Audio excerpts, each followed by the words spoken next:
Pour sa première réunion depuis sa prise de fonction, le président du conseil d'administration de l'INA a d'abord salué tous les membres en leur adressant ses meilleurs vœux. C'était pour moi un réel plaisir aujourd'hui de participer à ma première session en tant que président du conseil d'administration de l'Institut national de l'audiovisuel. Nous sommes parvenus avec les conseillers qui sont à mes côtés à évaluer les activités qui ont été faites au courant de l'année 2024 et ensuite parler des perspectives pour l'année 2025. Lors des discussions, le directeur général de l'INA a évoqué toutes les activités entreprises, l'utilisation du budget pour l'année 2024, la participation effective des membres et d'autres aspects qui ont été exposés au PCA. Aujourd'hui, les membres doivent se mettre au travail pour soutenir la Guinée dans la recherche d'une archive digne de ce nom. Donc aujourd'hui, nous nous retrouvons pour parler des activités de 2024. Et aussi rendre compte de tout ce qu'on a pu faire, les difficultés que nous avons rencontrées, et aussi surtout comment nous avons utilisé le budget qui nous a été mis à disposition.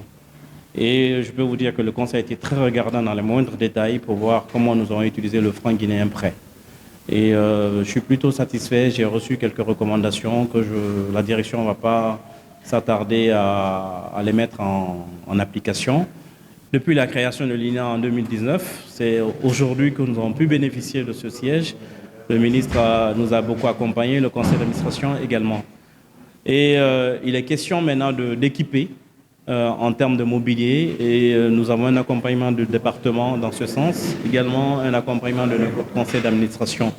Nul n'a le droit d'effacer une page de l'histoire d'un peuple, car un peuple sans histoire est un monde sans âme. Alain Foucault. C'est pour cette raison que l'INA est en train de se battre pour trouver des archives pour la Guinée en accord avec leur feuille de route.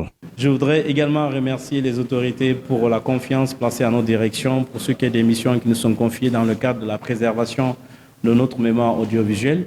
Et c'est un énorme plaisir et aussi un devoir pour nous, pour la génération future, afin de garantir un peu l'histoire audiovisuelle de notre pays. Et c'est ce que nous faisons. Bien que les besoins soient nombreux, il est important de souligner la contribution de l'État à la relance de cet institut qui avait du mal à se démarquer. Le PCA assure qu'il y aura des plaidoiries au niveau des autorités. On va faire des plaidoiries au niveau de l'administration centrale pour que l'INA soit beaucoup plus accompagnée dans le cadre de ses activités.